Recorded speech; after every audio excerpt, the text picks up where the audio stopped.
Acabamos de assistir à tentativa de encontrar alguma alegria. Há, contudo, um passado ensombrado por violência, tragédia e apertos no coração.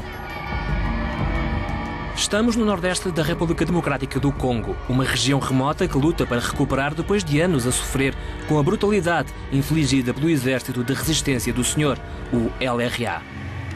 Melanie tinha 13 anos quando foi raptada. Foi mantida em cativeiro cerca de 5 anos.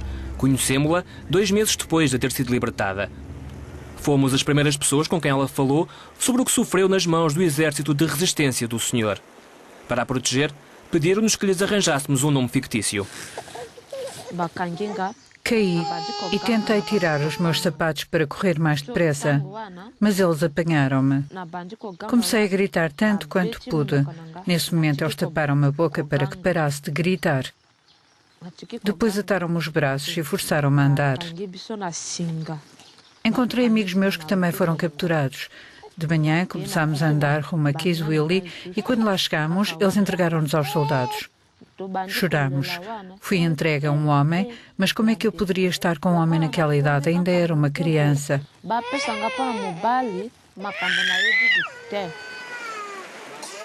A história de Melanie, infelizmente, é muito comum.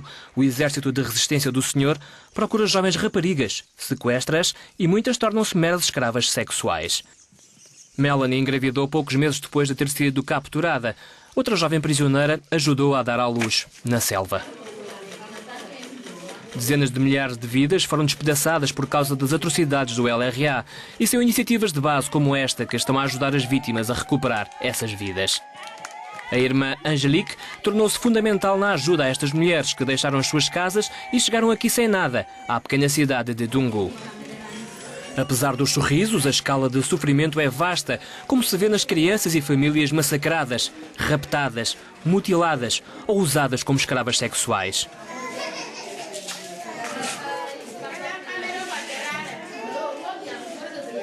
Com os escassos recursos existentes, a irmã Angelique tem feito o máximo que pode. As mulheres estão sempre a dizer-me que querem aprender a costurar. É o que elas mais gostam. É por isso que vêm aqui mais máquinas do que mulheres. Faz-lhes bem. Ajuda-as a abrirem-se. Por vezes, em casa, elas não têm tempo para falar umas com as outras. Às vezes, os maridos não têm tempo para ficar com elas. Os filhos estão na escola e elas vêm para aqui. É bom. É bom para elas. Nos últimos 10 anos, milhares de mulheres beneficiaram destas iniciativas da irmã Angelique. A maioria delas provém de aldeias remotas, com pouca ou nenhuma educação. Encontrar trabalho é quase impossível para elas. Angelique ministra diariamente diversas classes, desde a costura à leitura e até à contabilidade básica. Ela tornou-se numa figura maternal. Tento esquecer o que passei graças à irmã Angelique. Quando chegamos, aprendemos que aqui as mulheres são importantes e bem tratadas. Chegamos e apresentámo-nos. Ela falou com cada uma de nós.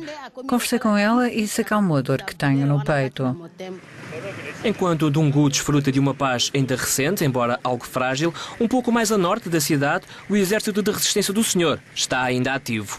Apesar de ter havido dezenas de ataques este ano, a milícia está mais fraca e, ao que se sabe, resiste apenas em modo de sobrevivência. Mas ainda assim, o medo do LRA ainda se sente bem presente. Ainda é necessária a escolta militar para entrarmos na zona. Joseph Kony é o líder do LRA, o Exército da Resistência do Senhor. Diz-se que tem um culto de seguidores. É procurado a nível internacional sob acusação de violação, mutilação e assassínio de civis. Dezenas de milhares de crianças são recrutadas à força para o servirem, como soldados ou escravos sexuais. A extrema violência é uma imagem de marca, como por exemplo o corte de orelhas, lábios e nariz das vítimas, como mero aviso para os outros.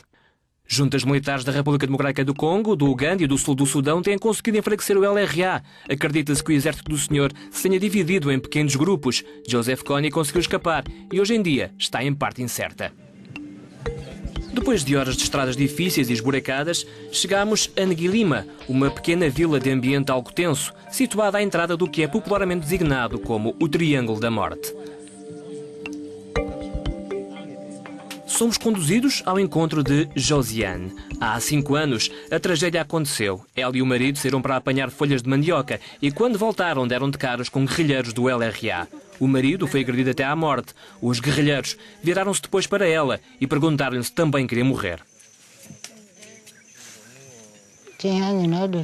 Eu disse que sim. Estava fora de mim.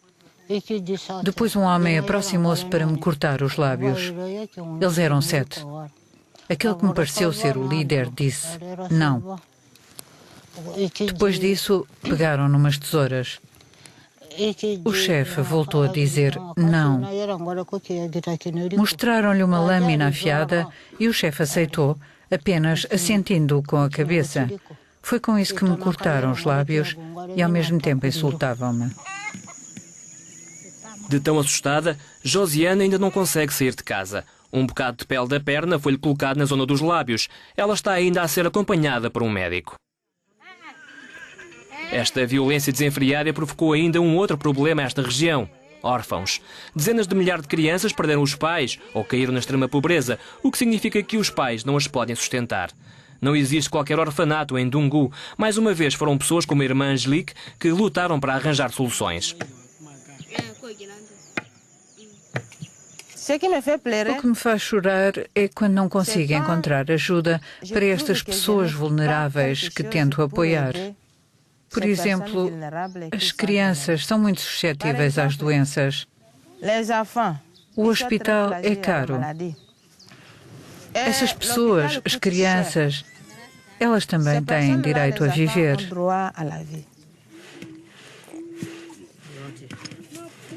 Não ter dinheiro para as levar a um hospital, isso faz-me chorar.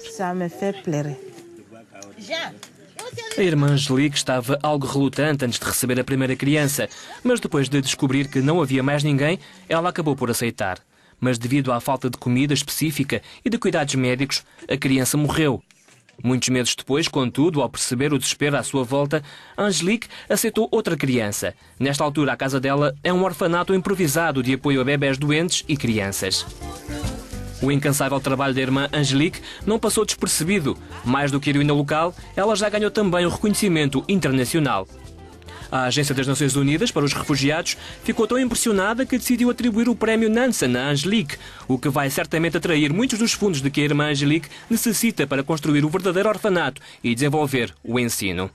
Ainda apenas com as mais rudimentares instalações, o dinheiro vai ajudar muito. Esta escola é a única iniciativa do género na região.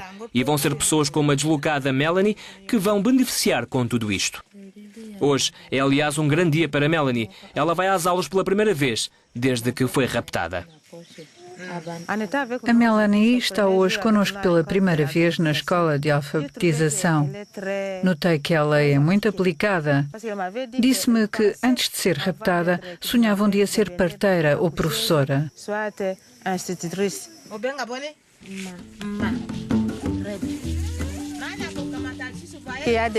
Há aqui raparigas que foram sequestradas quando ainda andavam na escola.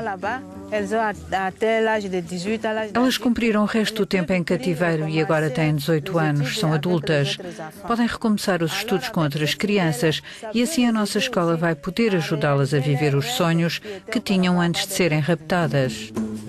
Patrícia sonha com a paz e em assentar em Dungu. Ela está de saída para a ronda matinal a vender pão, uma das aptidões que aprendeu com a irmã Angelique. Patrícia é a única fonte de rendimento da família e ganha a tira para os gastos. Ela fugiu da aldeia onde vivia há 2 anos, quando 3 dos seus filhos foram raptados pelo LRA. A filha foi mesmo violada, mas conseguiu escapar. Um filho acabou por regressar, mas o mais novo está ainda desaparecido e presume-se que morto. Perdoar, mas jamais esquecer. Posso dizer que consigo perdoar, mas quando penso no que aconteceu aos meus filhos, dói-me muito. Se o exército de resistência do Senhor fosse apenas um homem ou um rato, eu matava-o.